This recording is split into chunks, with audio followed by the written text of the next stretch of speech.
මොකක් හරි ඒකට අපි විඳවනවා නම් නොලැබීමක් තියනවා නම් ලැබෙන මිනිස්සුන්ට ඊර්ෂ්‍යා කරන්න නැතුව අපි හරි කැමතිනේ මට හම්බෙන්නේ නැත්නම් අනිත් මිනිස්සුන්ටත් හම්බෙන්න ඕනේ නැහැ කියලා. එහෙම වෙන්න එපා පින්නතුනේ. අපේ නිරෝගී සම්පත්තිය නැත්තම් අර ආයුරාරෝග්‍ය සම්පත්තිය ලැබෙන්න පුළුවන් පින්කම් තියෙනවා. ඒවා මේ ආත්මෙ නැතත් සංසාරයට බලපාන. ඉදම් මේ පුඤ්ඤ කම්මං ආසවක්ඛ්‍යාවහං හෝතු සබ්බ දුක්ඛා පමුජ්ජතු. සියලු දුක් නැසනකම් මේ පින්කම් හේතු වෙන්න ඕන කියන මේ අදිෂ්ඨානය මේ ප්‍රාර්ථනාව තියෙන්න ඕන. ඒ නිසා පින්නතුනි මේ හැම එකක්ම කරන්න පුළුවන් ආත්ම භාවය තමයි ලැබිලා තියෙන්නේ. මනුෂ්‍ය ආත්ම භාවය මේ සියල්ල සම්පූර්ණ කරගන්න පුළුවන්. මම ඔය දෙවෙනියට කරපු යෝජනාව මම ඔයත්තන්ට ආයෙත් මතක් කරන්න. අර උපංගේ හතුරෝ ඉන්න පුළුවන්. උපංගේ වෛරකාරයෝ ඉන්න පුළුවන්. ඕවා නවත්තලා දාන්න. ඊළඟට ඔය මද්ද්‍රව්‍ය වෙළඳාම කරන උදවියට මම මේ කියන්නේ මේ මාතරත් ගන්න දෙයක් මාතර නැත්තේ මොනවාද මද්ද්‍රව්‍ය? ඔහොම නිකන් ඉන්න ගමන් කල්පනා කරන්න මාතර නැති මද්ද්‍රව්‍ය. මෙන්නතුනේ මේ දරුවන්ගේ දෙමව්පියෝ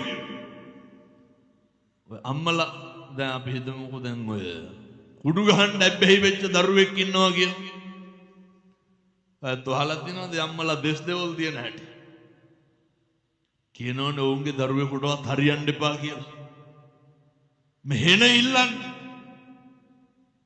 මේ කුඩු වලට ඇබ්බැහි වෙච්ච අයිස් වලට ඇබ්බැහි වෙච්ච මේ තරුණයෝ මේ වගේ මිදෙන්න බැරි වුණාම වෙලා කියනවා හාමුදුරනේ හතුරෙකුටවත් මේවට පුරුදු වෙන්න එපා කියන්නේ. ඇයි අර මිනිස්සු වෛර බඳිනවා. මේවට හුරු කරපු මේවට අහුණු මේවා විකුණපු මේවා ගත්ත මිනිස්සුත් එක්ක වෛරයෙන් මැරෙන්න. ඒ දෙමව්පියෝ තරහන ඒ දෙමව්පියෝ වෛරයෙන් නෙමෙයිද ඉන්නේ. පින්නතුනි මේ වගේ ඉඳන් නැති වෙන්න ඕනේ. මේ සංසාරේ කල්ප ගානක් දුක් විඳලා මේ මනුෂ්‍ය ආත්ම භාවය ලබාගත්. ඒ නිසා මම යෝජනා කරනවා මාතරට මම මේ සෑම තැනකම විශේෂයෙන් දේශනා කරන කාරණයක් අපේ තරුණ දුවල පුතාලා තරුණ මහත්තුරු විශාල වශයෙන් නේ අම්මලා තාත්තලා ඇවිල්ලා කියනවා හාමුදුරුවනේ දැන් පුතා හොඳයි දැන් දුව හොඳයි මේවා විකුණපු තරුණයෝ කියනවා හාමුදුරුවනේ දැන් විකුණන්නේ නැහැ මගේ ජීවිතේ පින්නතුනි. අයත් දන්නවා මම හැමදාම දේශනා කරනවා. එතකොට ඔය මේ අවුරුද්දේ තමයි ටිකක් ඔය විදේශ ධර්ම දේශනා නිසා ලංකාවේ දේශනා ටිකක් අතපසු වෙන්නේ. මේ දේශනා ඉතිහාසෙ මං සතුටු වෙන එකක් දෙනවා. ඔය කොළඹට ආසන්න තරුණේ ඔය පොඩියට මත්ද්‍රව්‍ය වෙළඳාම කර කර හිටි මේ කොල්ලමට කියනවා හාමුදුරනේ මම මේක නැවැත්තුවා. මං ඇහුවා දැන් නවත්තලා කොහොමද නඩුවලට ගෙවන්නේ?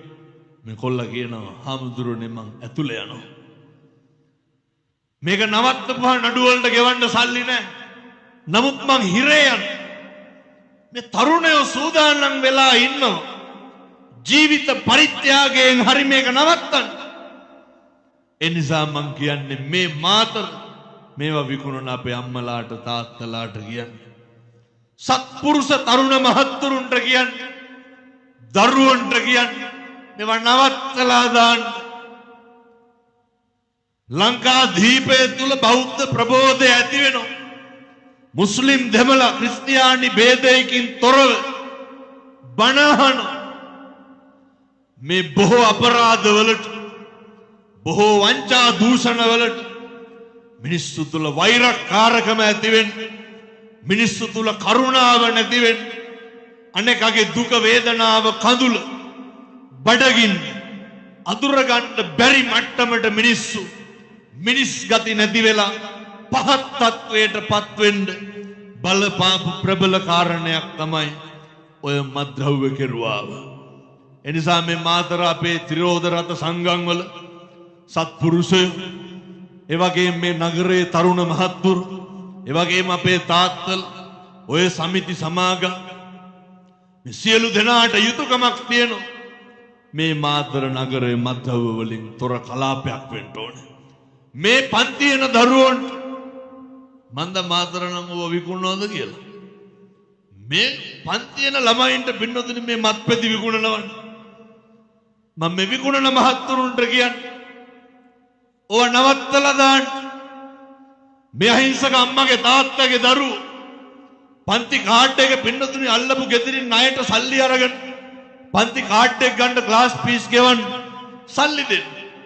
මේක අරගෙන ඉන්න දරුවට මේ නගරේ බලාගෙන ඉන්නවා කවුරු හරි පුද්ගලයෙක් මත්පැති විකුණන්න. ඕව නවත්තලා දාන්න. අනාගතයේ සම්බුද්ධ ශාසනයේ චිරස්තතිය වෙනුවෙන් මේ රට වෙනුවෙන් මේ හැදෙන්න ඉන්න પરම්පරාව මගදින් පිළිගන්න එපා. හේතුව මම මේ කියන්නේ ඔය ඇත්තන්ට ලොකුවට අවබෝධ වෙන්නේ නැත්තම් අර අපි කැමතිද අපේ දරුවෙක් නැති වෙනවට කියන තැනවත් ඉඳගෙන හිතන්න. මේ මාතර බේර ගන්න ඕනේ. මාතර පරිස්සම් කර ගන්න ඕනේ. මම මේ හරි උනන්දුවෙන් හරි කරුණාවෙන් කියන්නේ අපේ තරුණ දරුවෝ අපේ પરම්පරාව විනාශ වෙනවා. අම්මලා තාත්තලා නොකියුවට අඬනවා දුක් වෙනවා. හාමුදුරුවනේ දරුවා ගෙදර එනකොට රෑ 11යි 12යි පහවදා උදේ නැගිටිනකොට 10යි 11යි අම්මා තාත්තා එක්ක දරුවා බත් ටිකක් කාපු කාලයක් නැහැ. මගේ අම්මා මගේ තාත්තා කියලා හිටපු දවසක් නැහැ. තරුණ දරුවන්ගෙන් අහලා බලන්න කවද්ද පුතේ අන්තිමේට තාත්තගේ කකුල් දෙක අරගෙන දණිහ උඩ තියාගෙන සිතාලේප ටිකක් ගාපු දවසක් තියෙනවා. මෙව්ව ගෙවල් වල තියෙන්න ඕනේ. අවුරුදු 19 20 තරුණේ කල්පනා කරන්න තමන්ගේ තාත්තගේ රෙද්දක් පෙරෙද්දක් හොදලා දෙනවා.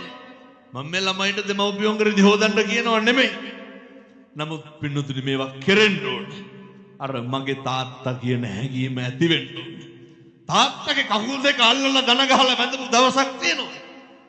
සමහරුන්ට මේවා කෝලම් වගේ පේන්න පුළුවන්. නමුත් එතකොට තමයි අර පවුල පන්සල වගේ කියන එක තියෙන්නේ. දඩබ්බේ තරුණ මහත්තුරු අපේ දුවලා පුතාලා ඔය එක පාරක් හරි අම්මා ගාවට යන්න. අම්මගේ අත් දෙක අරගෙන බලන්න. අම්මගේ අත් දෙක අරගෙන මේ අර බුදුහාමුදුරුවෝ උගන්වනවනේ.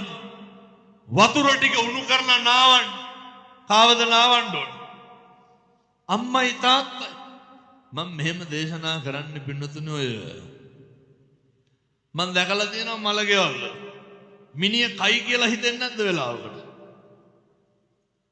දැකලා තියෙනවද? සමහර මලගෙවල් වල මිනිහට ෆෑන් දෙකයි. මොකද දාඩිය දානවනේ. ඔතන බල්බල් කැටි. මම දැකලා තියෙනවා අපූර්වට පවුඩර් ගාලා කොණ්ඩේ පීරා ඉන්නවා මිනිහ ගාවට. ඒ මරුණාම ඕව ඕනේ නැහැ. ජීවත් වෙලා ඉන්නකොට ඒ අම්මට දෙන්න පුළුවන් තාත්තට දෙන්න පුළුවන් ඒ මානසික අල්ලස ඒක හොඳට දෙන්න. මලගෙවල් වල ඔය මලගෙවල් වල නම් පුදුම කෝලම් තමයි තියෙන්නේ වෙනතන. ඒ දුක තමයි. ඉතින් ඒ දුක මොකද වෙන්නේ අර ජීවත් වෙලා ඉන්නකොට තිබ්බන. අර පෙට්ටිය උස්සන වෙලාවට සේරම එක්කහුව වෙලා බෙරිහන් දෙනව නේද? අහනව නේද යනවද කියලා. ඔය පෙට්ටිය උස්සන වෙලාවට කියනවනේ අරයි යන්න එපානේ. ඔය ඒ බෙරිහන් දෙනකොටම පින්නතුනේ පෙට්ටිය ආපහු තියන්න ඕන සාලෙ මැද්දේ.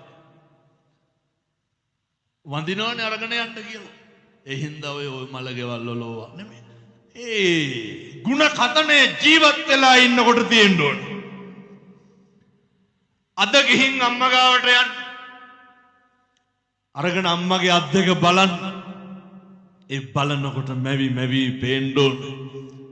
මේ ලේ හත්තක් වාගේ හිටපු අපි පපුවට තුරුල් කරගෙන මේ ලේ ටික කිරි කරලා පොවලා අම්මගේ අත් දෙක දැක්කහම තේරෙන්න ඕනේ මේ අත් දෙක උඩ කොච්චර කාලයක් මම ඉඳ ඇද්ද. මේ අම්මගේ අත් දෙක උඩ මං කොච්චර කාලයක් ජීවත් වෙන්න ඇද්ද? හිතලා තියෙනවද නිකමට? මම මේ වයස ගම්මලාගෙන් තාත්තලාගෙන් අහන්නේ දරුවෝ ඇවිල්ලා එහෙම කල්පනා කරනවා. දරුවෝ ඇවිල්ලා අගය කරනවා.